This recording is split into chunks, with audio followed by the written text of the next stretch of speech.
today we'll talk about Excel.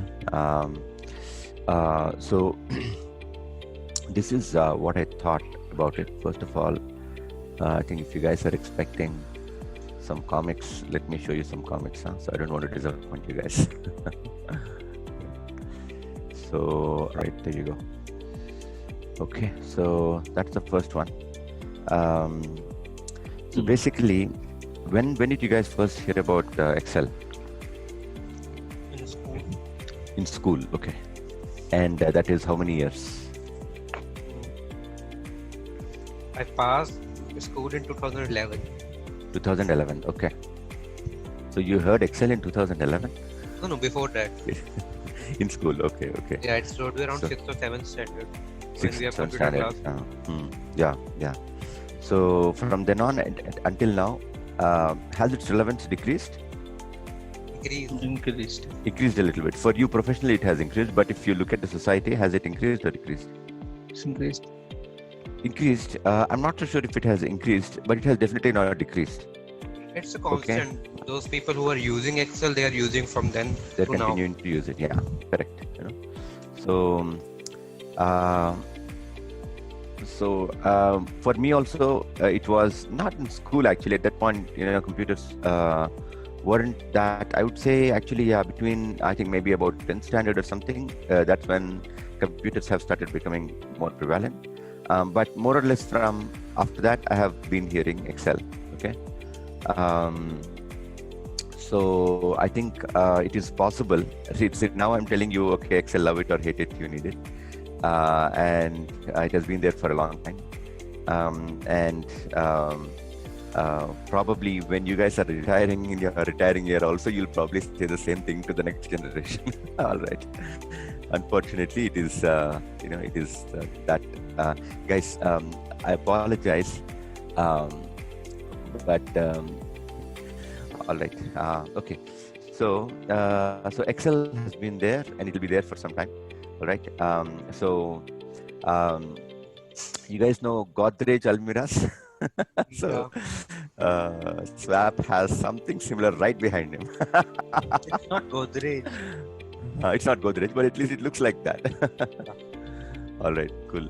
So I think so. Excel and Godrej have some similarities right there. Okay, that they last for a long time. And it's not because it is like super great software or something like that. It is in some respect, it's a good software. I'm not saying it's not good. However, the fact that so many of us use it, okay, basically that is what keeps it ticking. Okay. Because many times I think if you buy a laptop these days, it is possible that they will ship it with Excel, okay, and Office installed in it, okay. And so many companies use it because so many companies use it, more companies use it, and so on and so forth. It is sort of an network externalities, so because there are so many people, it keeps breeding on itself, okay. And it's one of the blockbuster products that continues to sustain Microsoft at this point in time. So that's one thing. So it's long lasting. So, it makes sense for you to learn it and so on. Okay. The second thing is, it is very transparent, right?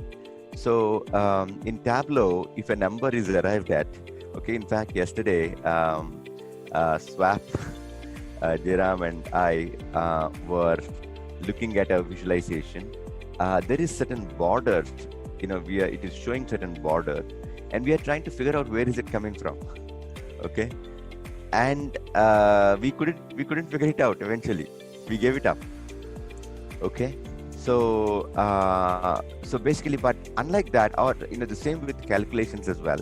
If there is a calculation that happens in Tableau, you can't really say where exactly it is coming from. It is possible that it is nested, right? There are some 3 to 4 calculations or probably more that you have to understand before you can get to understanding that particular calculation. It's possible. Is that correct? Yeah. So Excel that way is very transparent. Okay. Excel is like Rahul Gandhi. Okay. What you see is what you get. Right. Beyond what you see, there is nothing else. Right. And also because it is the people who are somehow accepting him for some time, that guy is sort of still, is the leader, in that sense, right? Though that number is, drastically coming down and so on. But see, if you look at Excel, you click on a cell, the calculation is right there. Okay, maybe it is possible that there are some other calculations underneath it, but there is not much to dig in. Very much, it is all very transparent, and not to mention, it is very easy to use and so on. And if people can actually say, yes, I know Excel. The moment they can open an Excel file and close an Excel file, they'll say, okay, I know Excel, right? More or less, right? In my earliest stage, all I knew was just how to open, how to start, how to do, maybe copy paste, stuff like that. And I could say in one important conversation that, yes, I know it. Okay, so that's what has happened. So, yeah, so that's one thing. The next thing is that Excel is also like a quick and dirty method. Okay, so you can get to doing something in a matter of 30 seconds, right? So you get a let's say data file, right? Assuming it's not a SQL file or something like that, right? But it's an Excel file or a CSV file. Where do we first analyze it? We analyze it in Excel, because you can get to work on it in a quick and dirty way, right? FeviQuick, right? FeviQuick doesn't really, last long, right? Oftentimes it just comes off. But the good thing is you just use it in a matter of whatever 10 seconds. It's on. The fix is done, right? You can move on, right? So these are the various reasons why Excel continues to exist, and it has its relevance and so on and so forth. Now, this is what I have planned from here on. What I've planned is something like this. Basically, what we'll do is, I just wanted to see how, instead of having to sort of look at it like an academic perspective, I thought, how do I get it to use for you as quickly as possible, okay, from a data analysis standpoint. And the best way to do it is basically to go ahead and use it, okay, so that when you use it, then you will know, I will related to that, I tend to cover something, and maybe next time we will cover something else and so on and so forth. Is that making sense? Yes. Okay. So I have sent you guys an Excel file. Did you guys get it? Yes. Yeah. Okay. So if you can please open it. And what I'll do is I will. So some of the things will be like very basic. So some of the things will be hopefully a little deeper. But I will cover them anyway. Just in case you don't know it, you will know it. Otherwise, you will know it. Okay. So that's how I'm looking at it. But it is not like I'm going to take one specific area, and actually it is also a specific area, but let us see how things go. This is the approach that I have chosen at this point in time. All right, so let's look at it here. All right, so okay, so the first thing is, see, once you open, you would like to look at it, sort of, you will scroll down and look at it and so on, and so you will see here that product name is not visible, right? So if you go ahead, double click in between, then you will be able to auto size, okay, a particular column. Are you guys able to see that? Yes. Okay, you can go ahead and look it up. I think so basically, yeah, you can check this out. I did that in column Q. If there is some other column for you guys, you can also try that out. Okay, so this is the first thing. So the immediate next thing is you might want to do a filter. Okay, sometimes it's a filter. See, I'm sure Jairam, how many times you will see in your client call that you are actually trying to map data, right, and verify data, right? Yeah. And you will see that one of the first things that you want to use is filter. I'll do a quick thing, and then we will actually move on to something else. Okay, so if you want to do filter, I think you guys already know it, but basically what I wanted to cover is a shortcut for it. Okay, so okay, I'm trying to get to the menu, and this zoom menu is coming out. Okay, so data, and you click on filter. That's where it is. There are also two shortcuts, but I'll tell you the easier shortcut. Okay, so if you do Control Shift L, okay, L for Lily, right, you'll be able to get the the filters on. Are you guys able to see that? Control Shift L. Yes. So it is both for on and off. It's the same thing. It's a toggle. All right. Uh, Control L. Yeah. So now let's get into something else. So one of the quick things is you would also like to use a pivot table, right? Or otherwise you want to handle the whole data. Okay. And typically what people do is you do this and you tend to sort of highlight the whole data, and you would like to get the whole data, select the whole data so that you can apply something on it. I don't know what it is. It can be a pivot table, it can be something else. Even for data filters, people tend to select the whole data and so on. Okay, so there is a shortcut for it, and that is, anyone? Okay, so that is Control A. Okay, so Control A is for select all. Okay, so I'll tell you how select all works. So if you just go to the tab, there is a tab called select all that I have given. If you can please go to that. Okay, and do this. Okay, first go ahead and use sort of select, let's say A3. Okay, and then do a Control A and see what happens. Okay, what it does is it selects all the contiguous data. Okay, so same thing I'm going to select here also. Control A, it will select that data. Okay, and the third one is here, again the same thing, right? But if you click outside and do a Control A, it will select the whole sheet. Okay, by the way, in order to select whole sheet, we have another shortcut, which is this. We can just select the whole thing by clicking on this right here. Okay, so this is about select all. So let us come back to the data here. Okay, so now okay, so so there is also one more way to select data, which is if you do Control Shift. Okay, hold Control Shift and use the right arrow. Okay, and when you do that, what happens is it will go on until the end of the data, and then will select all of that data. Okay, and then keep holding Control Shift and use the down arrow, and then you will go all the way to the bottom. Okay, so this is sort of another way to do it. I will just do I'm just getting tempted to give you guys one more shortcut. Okay, so there is one more shortcut as well. Apart from Control A, you have one more shortcut, which is Control Shift and 8.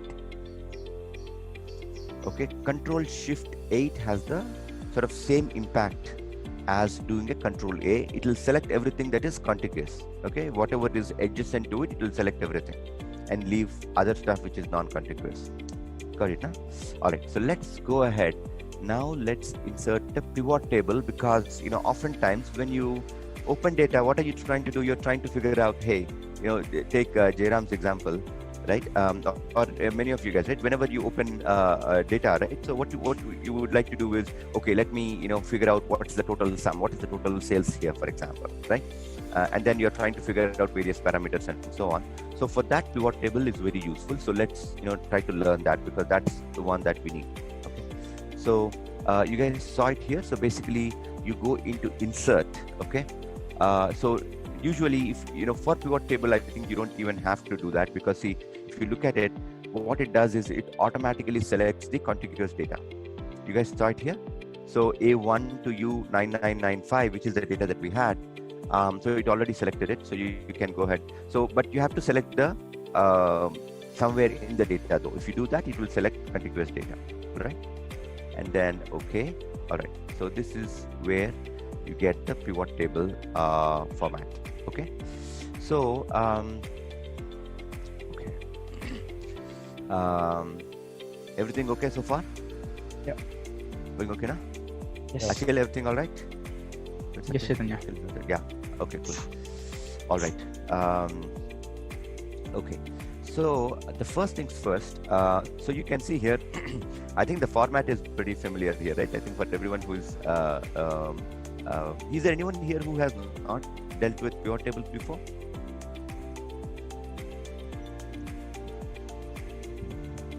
Shravan, you're on mute. I'm not used with that pivot table earlier. You haven't used it. Ah, Yeah, cool. Got it. yes. Okay. Okay. Okay. Cool. Yeah. So basically, so this is like a table format. Okay. So you drop some fields here, or you can drop them in the columns, or you can drop them in rows. Okay. And you have also what's called a page filter. Okay. So what you have on the top right there is a page filter. We will just look at each of these. But before that, on the right hand side, you have all the pivot table fields. Okay. In the fields, so you can see it right here. So they have put the, all the fields right here wherever you want to draw. You have all the rows on the top. You have all these, filters, columns, okay, rows and values right here. So for example, if you take, let's say, sales, okay, and then you drop it over here, then it will automatically sum all of those. Okay. And if you take, let's say in this particular case, let's say I would like to take category, right, and then put that into rows. Okay. And I can potentially, let me see, for ID, I did something else yesterday, segment, maybe yeah, I can do segment. Okay, I'll take the segment and I'll put that into columns.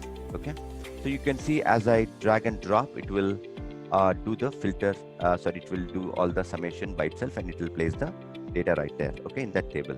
All right, so sometimes you might see that you have very big pivot table, okay, and not just that, it's also taking too much time every time you drag and drop each field.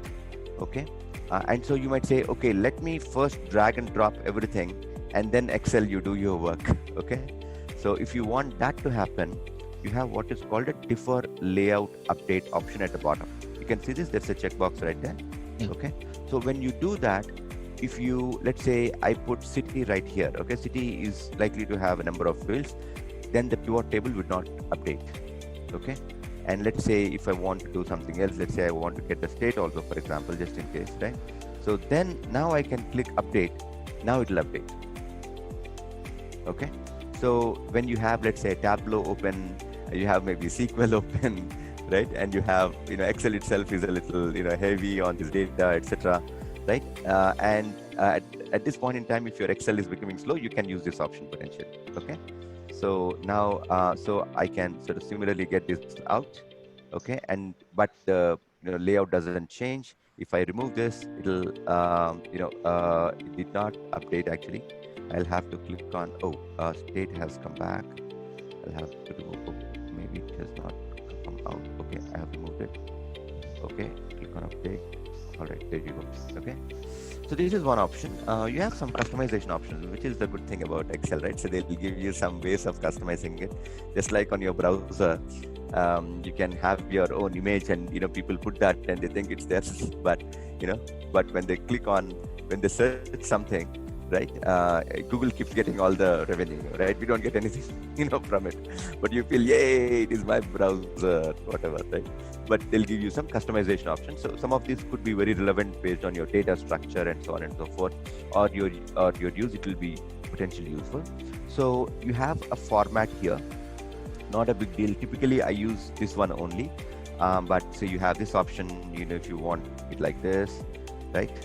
So sorry, yeah, there you go. You have just fields you want, you can use that. You have the 4 boxes, you can do that.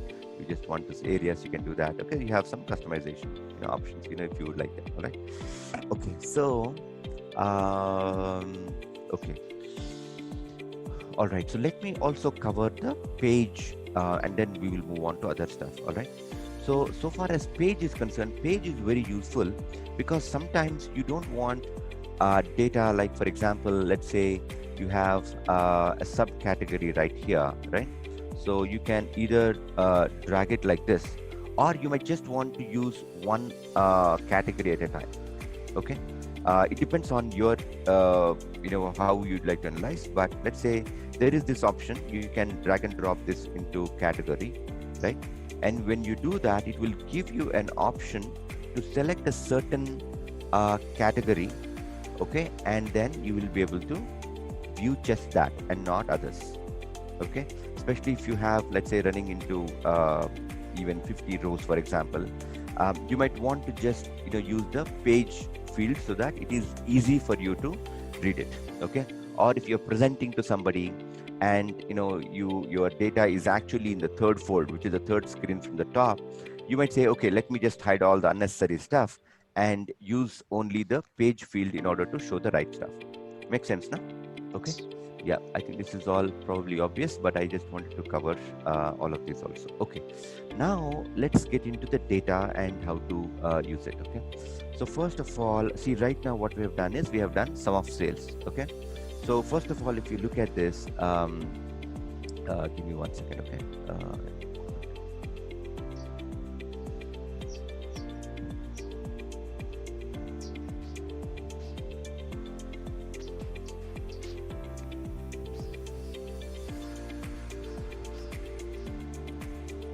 Back. So yeah, so let me get rid of the subcategory for now. We will bring it back when necessary. See, if you look at this data, so see, the first thing is, can you read it? It is a bit difficult. You can read the category very well, you can read the segment very well, but the numbers themselves are not very readable, right?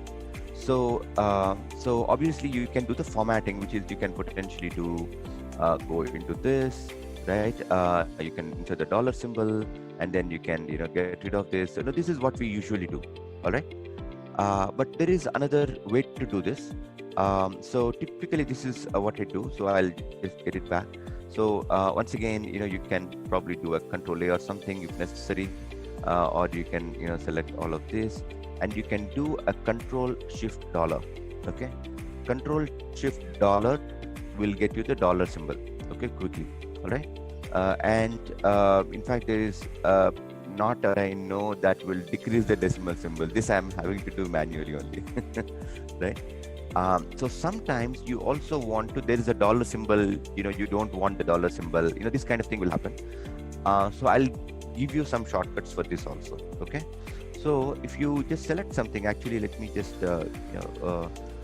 give you this number right here. Okay, so you have something like this, or you've taken dollar symbol automatically. So if you want to remove all filtering, sorry, all formatting, so you have Control Shift, this is called a tilde, which is the button beside one. Okay, tilde. So you have this tilde, right? So this one is what I'm talking about, that one. Okay. Oh, yeah. Or you'll also see that one. Okay. All right, so if you do a Control Shift tilde, it will remove all filtering at one go.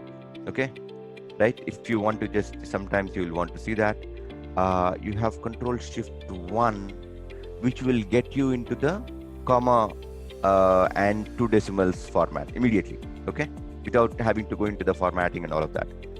There is also one more thing, but I'll quickly give you 2 more and we will move on to it. Okay, there are other shortcuts as well, but see, Control Shift $, I just told you the dollar symbol is there, so it's very easy for you to remember. Control Shift $.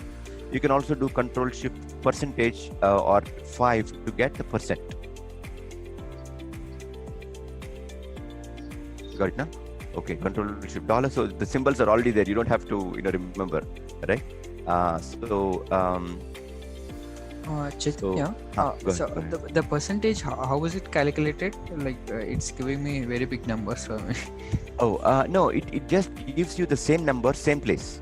Okay? And It's just a converts formatting. the formatting, that's all. There's no calculation here. Okay, understood. Yeah. So it's just, we are dealing with only formatting shortcuts, because got it now? Okay. Yeah. Okay. So yeah, that is where we are right now, so far as the formatting is concerned. So now let us get into how to do some calculations. Okay. Now, so if before that, for pivot table, if the data is continuously updating, like new rows has been adding in, so will it be updated here as well, or we need to do it manually? You'll have to do it manually. Okay. So if new data is being updated, so let me correct that. As far as my understanding goes, if you have new set of data in the Excel file, okay, or in, let's say, SQL, So in SQL, I think if it's there, when you open the file, it wouldn't update as far as my knowledge goes. Okay, you have to hit refresh. Okay, I could be wrong here. I think that there will be some options that say update it automatically or something. Okay, but if let's say you go back, let's say in the same data, for example, if you add a new row, it would not update. Okay, what you have to do is you have to come back and you have to do what is called refresh. Okay, right here, look at this, there is refresh. There are other options also, there is refresh, refresh all, and so on, right? So you can do the refresh and only then it will get updated. Great, thanks. Clear? Okay, cool. So right, so now let's look at the calculations. Okay, so one of the key features here is that you can do a number of calculations and not just sum. All right, so what you have to do is there are two options for this. You can get into this one. So you see the drop down right there. In the drop down, you can go into value field settings. Okay, you have to click on that and you will come into this dialog box. Okay, you can also do this, that you can, so you have the active field right here in pivot table analyze. Can you see that over here?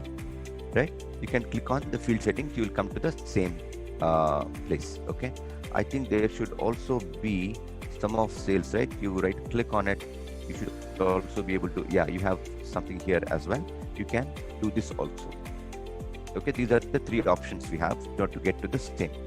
Okay, and then once you get to this, you can actually do a number formatting from right here, and if you do that, it'll get it'll apply. So for example, let's say I want to just do number formatting, so I know this is what I want. For example, I can do that. I can click close, it'll apply right here to all of the data. Okay, we are actually doing a lot of formatting at this point, so we will come back to that a little later. So let's stay on the value field settings. So you have a number of options right here.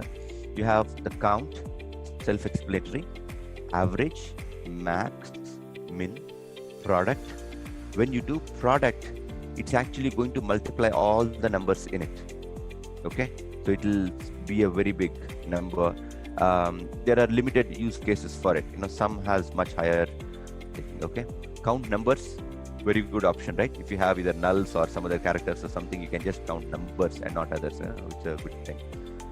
Then you have standard deviation. Standard deviation P. When you have a P, it stands for population. I'll just cover that. So where is variance, and then you have var P, which is var P is for the whole population. So variance typically, I think my when I looked up, this is what I found, that var is variance, but variance is for a certain subset or a sample of the data. Okay, it's not for the whole population. Okay, but var P is for the whole population. Okay, which means if you have, let's say, 1 million rows, for example, then it will do it for the whole million. Okay, not for the subset. Okay. So yeah, I think this is what it is. I think there are several other P ending with P functions. You can look that up. Okay, so this is what it is. Now let's cover something else as well. Okay, so what I'll do is I will actually not go into the next topic, which is likely to take a little more time, but I will cover a very small topic at this point, and then we'll go into questions. All right.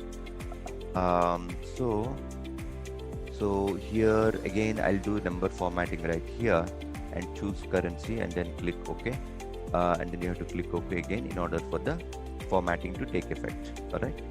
So after this, so there is one quickie that I want to tell you. A nice feature to have in Excel. Okay, and it's a funny feature to have. All right. So let's say, for example, you have office supplies right here. Okay, and for some reason you want to highlight that. Okay, you choose a number formatting like this. Okay, now if you get subcategory into that, okay, see what happened? All the numbers that got expanded, okay, continue to contain that, to maintain that formatting. Huh? It's funny thing, huh? So how this works? Generally, you would think it will reset or something, but it's a nice feature. Okay. So okay, cool. So that's where we will end right now.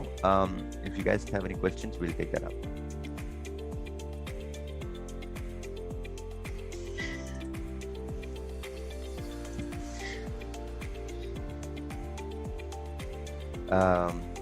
No questions?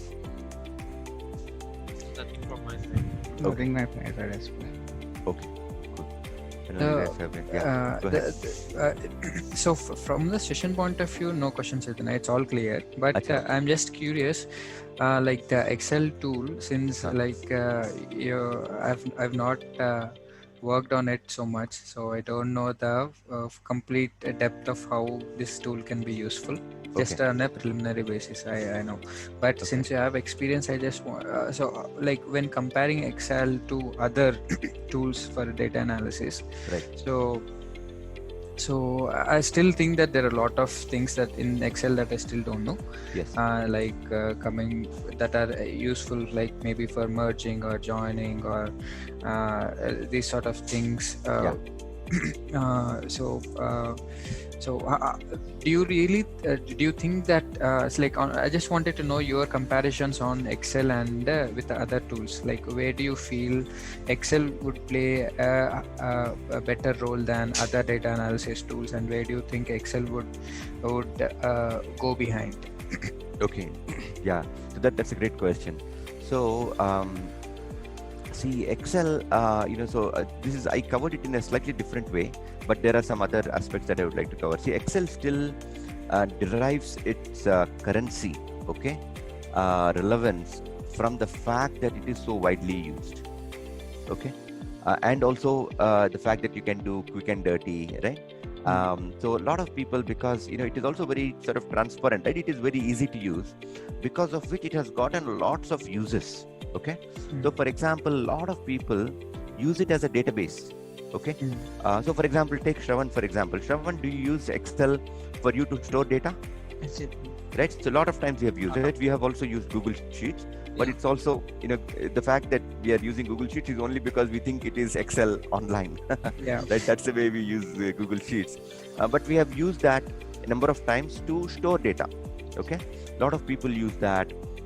So I think, so for example, HR people, Excel is like, finance people, right? Even for that matter, even marketing. So everybody actually, it is a, most common denominator. So people use it for everything. So the fact that people use it for everything is what brings its relevance, and people also wanting to give data in a certain format, which is Excel compatible, for example, right? So that's one thing. So I think the other question that you asked is, I think so maybe that is very clear. So I will cover the other areas, which is where is it good at, what are the areas, so we'll talk about that. So where it is very good at is the fact that it has on one hand VBA, and a lot of depth in various areas. Like you have advanced functionality, like for example, the pivot tables is a pretty decent one. Macros, macros is like a complete canvas that you have. You can do anything with it. So if you can do something in Excel manually, you can do that using VBA. And you can do many more things as well. You can use just like see Tableau, right? You can connect with a lot of things. All the connections means that all those people will find it relevant to use Excel, right? In our case, Tableau, or similarly Excel, right?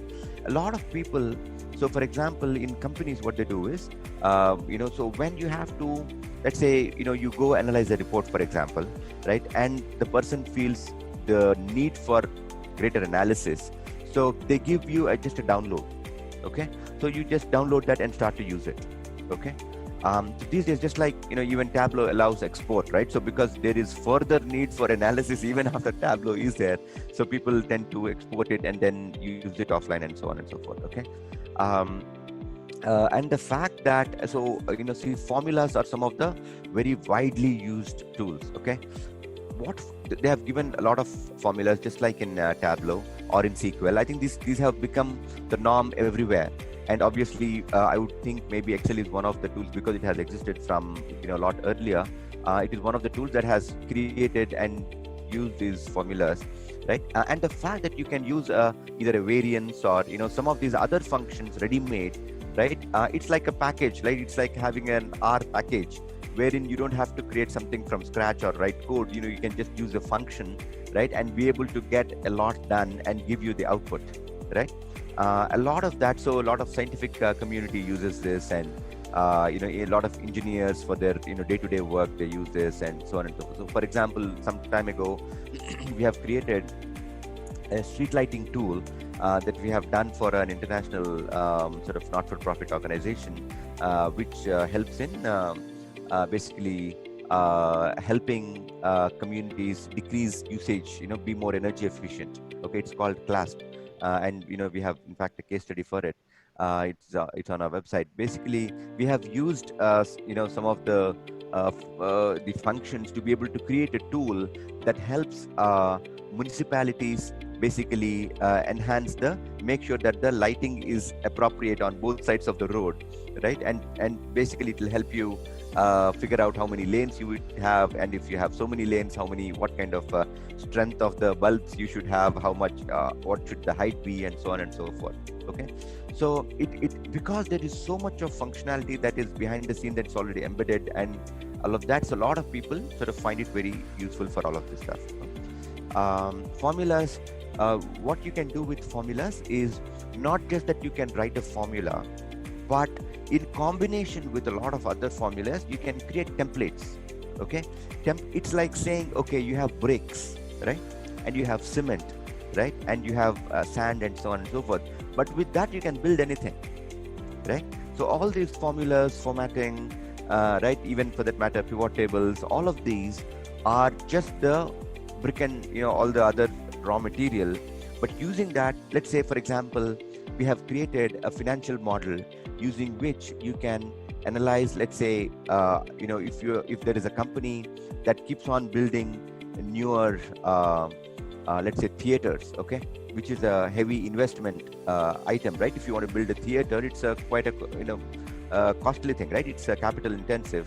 And if you are thinking, okay, I want to build, let's say, 100 theaters, okay, across a large geographic area, right? And I want to know when to commission each of those, when the construction is going to start, how long it's going to take, what are the materials that I'm going to use in that, right? And when they are going to be used, and then when it's going to be commissioned, and it will have its own ramp-up cycle. So over a 6-month period or a year period, the ramp-up will go up, because if it is on if it's a mall, it doesn't become useful immediately. People will start coming to it once in a while, and so on and so forth.